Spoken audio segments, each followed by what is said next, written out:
ہے مالک اشتر، ہم تیرے سناگر، ہم تیرے نوکر۔ ابھی کچھ گھنٹوں پہلے کراچی کے میں ایک دھرنا جو ہے مسنگ پرسنس کا چل رہا تھا، اس میں حکومت سے جو ہے نا وہ کامیاب ہو گئے مذاکرات، تو اس کے حوالے سے آپ کیا پیغام دینا چاہیں گے ناظرین کو ہمارے؟ آپ کے بلکہ پچھلے سوال کے ساتھ ہی یہ کافی مل جائے گا کہ خود امیر المومنین کے سمجھا قول کی ایک عملی شکل تھی کراچی کے اندر ان مظلومین کے لیے کہ جن کی واقعاً آواز سننے والا کوئی نہیں تھا، اور ان کے بہت ہی غیر آئینی طریقے سے جن کے بچوں کو جو ہے وہ فقط اس جرم میں کہ ان کا جرم ثابت نہیں کیا، بالکل ایسا ہی ہے، اس جرم میں ان کو مسنگ کر دیا جا رہا تھا، اور اس کے خلاف آواز گائے پہ گائے اٹھتی تھی، لیکن ابھی جو یہ آواز اٹھی جس کا آج تقریباً مغرب کے بعد اختتام ہوا اور پریس کانفرنس کے ذریعے سے آج ہی، اور ہم نے دیکھا کہ تقریباً 28 دن اگر آپ اس کو دیکھیں 2 اپریل سے معاملہ شروع ہوا تھا اور آج یہ اختتام پذیر ہوا ہے، اس میں ہم یہ چیز بہت اچھی طریقے سے دیکھ سکتے ہیں کہ ایک تو مظلوم کی حمایت ہوئی ہے اور ظالم کی صراحت کے ساتھ مخالفت ہوئی ہے، مطلب اس میں یہ ہماری یعنی کہ مکتب تشیع کی جیت ہے یہ۔ ہاں ایک طریقے سے چونکہ جو انہوں نے پریس کانفرنس میں جو کچھ توفیق ہوئی اس کو دیکھنے کی، اور جتنا اس دھرنے میں ہم گئے بھی اور اس کو ملاحظہ کیا قریب سے بھی، چاہے وہ خانوادے کی آواز تھی، چاہے وہ جو خود دھرنے کے رہنما تھے ان کی آواز تھی، اس کے اندر صراحت کے ساتھ اپنی بات کی گئی تھی، تو ہم یہ دیکھتے ہیں کہ انہوں نے بھی وعدہ کیا ہے کہ جو چیز ان کے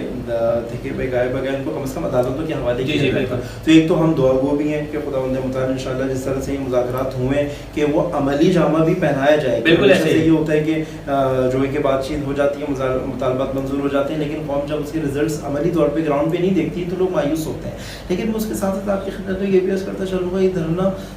بہت سارے دھرنوں کی نسبت الگ تھا، بلکہ خود دوستوں سے میں نے بھی وہاں پہ گزارش کی، علماء سے بھی گزارش کی، خود اس دھرنے کے اوپر الگ سے ایک سیمینار رکھا جائے، الگ سے خود اس دھرنے کو کھولا جائے کہ اس دھرنے کی کچھ بیوٹی کیا تھی، بالکل خود اس دھرنے کی برکات کیا تھی، اس سے ہٹ کے جو اس کا اصلی ہدف تھا۔ اگرچہ اس کا اصلی ہدف یہی تھا کہ جو ہم ان کی رہائی کا مطالبہ کر رہے تھے اور غیر آئینی اقدام کے مقابلے میں کھڑے ہوئے تھے، لیکن میں کہوں گا بعض افراد تھوڑی سی مایوسی کی باتیں بھی پھیلاتے ہیں، مثلا اس طرح کی بات بھی پھیلاتے ہیں کہ جیسے ہم اپنے مطالبات سے پیچھے ہٹ گئے یا حکومت نے پریشر ڈال دیا، وہ ہر معاشرے میں ایسا ہوتا ہے۔ لیکن آپ یہ دیکھیں یہ قوم ایک جگہ پہ جمع ہوئی ہے، خود یہی بہت بڑی برکت ہے کہ جیسے ید اللہ مع الجماعہ، ہمیشہ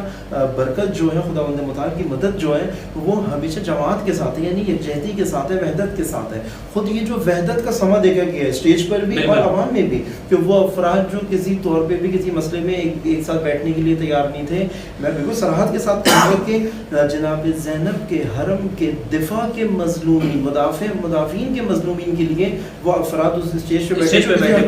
تو ہم سے کوئی کم نہیں سمجھے کہ وہ جو قوم کے کسی بھی مسائل کے اندر بیٹھ کے بات کرنے کے لیے تیار نہیں ہے، یہ یکجہتی جو سامنے آئی یہ اس کا ایک بیوٹی ہے۔ دوسرا ہم یہ دیکھ سکتے ہیں کہ ہم نے یہ رزلٹ بھی دیکھا کہ پاکستان کے اندر بدقسمتی سے یہ سیاست شروع ہو گئی ہے کہ جس کو اپنا حق چاہیے اس کو ضرور سڑکوں پہ آنا، بالکل ایسے ہی ہے، تو ملتا ہی نہیں، چونکہ مافیائی ایک کردار ہے، مافیا کے ہاتھ میں ساری چیزیں، تو ہم یہ دیکھتے ہیں کہ اگر آپ نے یہاں پہ مقابلہ کرنا ہے تو ہم یہ قوم ایسی ہے جو آپ کو یہاں پہ بھی آ کے مایوس کرے گی۔ اور جیسے آپ نے تو وہاں موجود تھے اور ہم بھی جا بجا جب ہمیں کچھ موقع ملتا تھا تو ہم ملتے تھے، تو ہم پچھلے 28 دن سے وہاں دھرنا دے رہے تھے اور بہت سکون سے بغیر کسی پرامن تھا، کسی کو پریشانی نہیں تھی، ایک سروس روڈ اور ایک روڈ ہم نے بس بند کی ہوئی تھی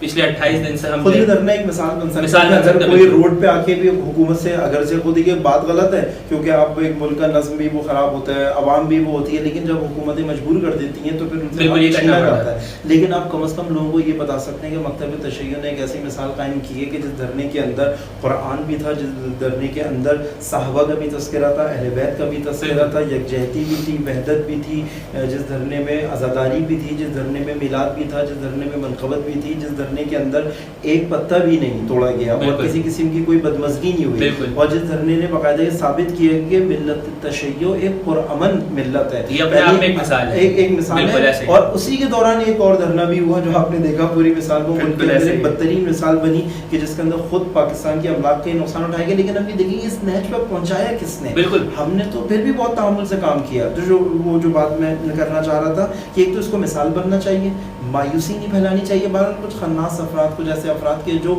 عمومی طور پہ لوگوں کی یکجہتی اس طرح کے ماحول بننے کے خلاف ہوتے ہیں کہ کچھ نہیں ہوگا اور وہ کچھ بھی حاصل نہیں ہوا، ان کو اس کی برکات دیکھنی چاہیے اور علماء کو بیان بھی کرنی چاہیے، بالکل ایسا ہی ہے، اور کیا کہتے ہیں حتیٰ رہنما کو خراج تحسین پیش کرنا چاہیے ان افراد کو جو ہم سے زیادہ وہاں پہ موجود تھے، جنہوں نے محنت کی، زحمت کی، امیر المومنین کے اس قول پہ بہرحال عمل کیا جس قدر ان کی وقت تھی۔ ایک نقطہ بس اس کے اندر اور اضافہ کرنا چاہوں گا کہ ہمارے اور بھی بین المومنین بھی ہمارے اور بھی بہت سارے ایسے ایشوز ہیں جس پہ ہم ایک ساتھ بیٹھنے کے لیے تیار نہیں ہوتے، اور وہ جب بھی محرم الحرام آتا ہے، یام اعضاء آتی ہیں تو بہت سارے ایشو ہوتے ہیں۔ خود یہ دھرنا یہ مثال ہے کہ ہمیں مدافعین حرم کے، میں بار بار کیونکہ صراحت کے ساتھ بیان کر رہا ہوں، چونکہ ہمیں اس بات پہ شرم نہیں ہے، ہمیں اس بات پہ فخر ہے کہ ہم نے کم از کم دنیا کے ظالموں کے لیے اپنی فوج نہیں بھیجی، بلکہ ہم نے دنیا کے ملک جنہوں نے پوری دنیا کو عدل سکھایا ہے، ہم نے آل رسول کے لیے قربانی دی، اور ہمیں اس بات پہ فخر ہے، اسی لیے اس کو ہم استعمال بھی کر رہے ہیں اور ہمیں کوئی ایسی مشکل اس میں نہیں ہے۔ ہم یہ کہنا چاہ رہے ہیں کہ جب ہم اس ایشو کے اوپر بھی بیٹھ سکتے ہیں تو ہم اپنے بین المومنین جو تنازعات ہیں اس کو اسی طریقے سے خوش اسلوبی کے ساتھ اور رہنما کے درجے پر بھی کہ جو ہمارے رہنما ہیں اور جو قیادت ہے اس درجے پر بھی، اور جب قیادتیں آتی ہیں تو سامنے عوام کا سمندر ہم نے خود مشاہدہ کیا راتوں کے اندر، تو اس کو بھی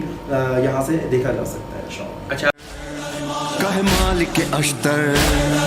ہم تیرے سناگر، ہم تیرے نوکر۔